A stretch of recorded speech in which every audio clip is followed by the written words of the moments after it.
여러분, 살림살이 좀 나셨습니까? 선거를 잘만 이용하면 떼돈을 벌 수 있다. 이 말 믿으시나요? 믿겨지세요? 아주 어마어마한 떼돈을 말이죠. 바로 정치 테마주 이야기입니다. 여러분도 이 영상을 끝까지 보면 그 대박의 주인공이 될 수 있습니다. 혹은 이과수 폭포처럼 떨어지는 차트를 보실 수도 있고요. 정치 테마주가 뭐냐? 어떤 기업 A가 대선 후보 B와 연관이 있어서 대선 후보 B가 당선이 되면 A를 지원할 것이다 라는 그런 추측이 나오는 종목들을 말하죠. 그래서 후보의 지지율이 오르고 내릴 때마다 그 종목의 주가도 오르락 내리락 내리막을 타게 되는 것이죠. 그럼 테마주가 얼마나 영향이 크냐면 지난해 9월 상한가를 쳤던 종목 53개 중에서 정치 테마주는 23개였습니다. 사실 정치 테마주의 비율이 그렇게 크지 않은데 상한가 친 종목 중에 무려 반 정도가 테마주였다는 거는 정말 어마어마하죠. 정치 테마주는 총선, 대선 가리지 않고 굵직굵직한 선거 때마다 등장을 합니다. 당대표 선거도 그렇고요. 국회의원 선거도 그렇고요. 그래도 역시 가장 큰 판은 대선입니다. 뜨는 폭도 크고 대선 주자마다 수십 개씩의 정치 테마주 종목들이 따라붙죠. 정치 테마주계의 전설로 불리는 이화공영도 2007년 대선 당시 4대강 테마주로 분류되면서 이명박 대통령 당시 후보를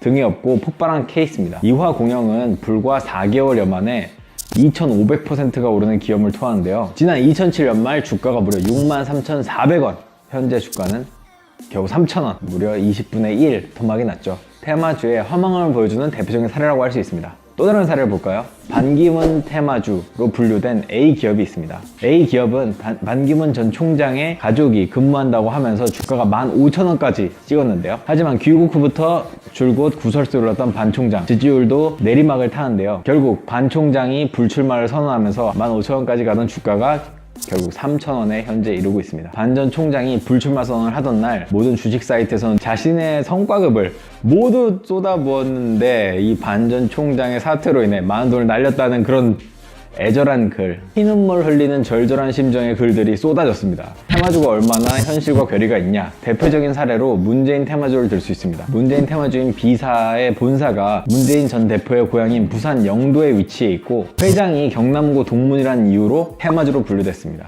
하지만 실제 친분이 있는지, 친분이 있다 해도 사업상 어떤 메리트가 있는지는 아무도 알 수 없죠. 사실은 없다 해도 과언은 아닙니다. 정책으로 인해 만들어진 테마주들도 있습니다. 문 전 대표가 출산 지원 정책을 발표하자 난임 부부에게 의료 서비스를 제공하는 회사의 주가가 상한가를 쳤습니다. 다시 문 전 대표가 청년 주거 정책을 발표하자 관악구에 땅이 있는 또 다른 회사의 주가가 상한가를 쳤습니다. 솔직히 정책 하나가 그 회사의 명운이 달려있는지 여부는 알 수 없는 일이죠. 금융권, 거래소 등 금융당국에서는 테마주의 문제점들을 지적합니다. 인맥이란 게 대부분 근거 없고 사실과 다르고 정치 상황에 따라 주가가 롤러코스터처럼 급변을 하니 투자에 주의를 하라는 것이죠. 기기묘묘한 정치 테마주의 세계, 다음 대선에서 당선될 정치만 안다면 제2의 이화공영이 될 수도 있고 혹은 이과수 폭폭처럼 폭락하는 차트를 볼 수 있습니다. 하한가도 계속 오고요. 낙폭도 크고요. 사실상 도박에 가까운 셈이죠. 그래도 베팅을 하시겠습니까?